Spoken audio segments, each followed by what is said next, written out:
नमस्कार, आप देख रहे हैं अपडेट इंडिया। मैं हूं शेख जूही। प्रधानमंत्री नरेंद्र मोदी ने कभी कहा था एक है तो सेफ है, लेकिन अब वही प्रधानमंत्री जातीय जनगणना के पक्ष में खड़े हैं। सुप्रीम कोर्ट में जातीय जनगणना से बचने के लिए केंद्र सरकार ने कई दलीलें दी थी और बिहार में नीतीश कुमार की जातीय सर्वेक्षण की आलोचना भी की गई थी।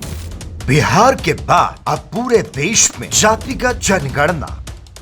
बिहार में नीतीश सरकार ने 2023 में कराया था जाति आधारित सर्वेक्षण। पटना की सड़कों पर लगे पोस्टर नीतीश ने दिखाया, अब देश ने अपनाया। जातीय जनगणना का फैसला लेने के लिए पीएम मोदी को दिया धन्यवाद।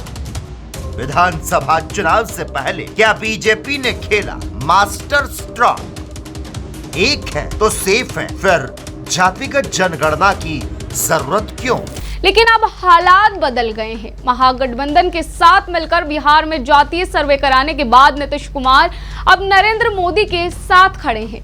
केंद्र सरकार ने बिहार के जातीय सर्वे को स्वीकार किया है और अब पटना की सड़कों पर लगे पोस्टर में लिखा है, नीतीश ने दिखाया, अब देश ने अपनाया। यह पोस्टर प्रधानमंत्री नरेंद्र मोदी को धन्यवाद देते हुए लिखा गया है। जातीय जनगणना बिहार से भारत तक। यह कदम बिहार चुनाव से पहले एक महत्वपूर्ण राजनीतिक निर्णय माना जा रहा है। आजादी के बाद पहली बार केंद्र सरकार ने जातीय जनगणना कराने का ऐतिहासिक फैसला लिया है। इस निर्णय ने पूरे देश में राजनीतिक हलचल मचा दी है। बिहार की नीतीश सरकार ने 2023 में जाति आधारित सर्वेक्षण कराया था। उसके आंकड़े 2 अक्टूबर 2023 को जारी किए गए थे, जिनके अनुसार बिहार की कुल जनसंख्या 13,07,25,310 है। इसमें 36% अत्यंत पिछड़ा वर्ग यानी ईबीसी, 27% अन्य पिछड़ा वर्ग यानी ओबीसी, 19% अनुसूचित जाति यानी एससी और 1.68% अनुसूचित जनजाति यानी एसटी की आबादी है। सामान्य वर्ग की हिस्सेदारी 15.52% है। बिहार सरकार ने इस सर्वे को डिजिटल रूप से प्रस्तुत करने के लिए बिजगा यानी बिहार जाति आधारित गणना मोबाइल ऐप का उपयोग किया। इसमें 214 जातियों का डेटा जुटाया गया था। सरकार का दावा है कि इससे सामाजिक आर्थिक नीतियों के लिए महत्वपूर्ण आंकड़े जुटाए गए हैं।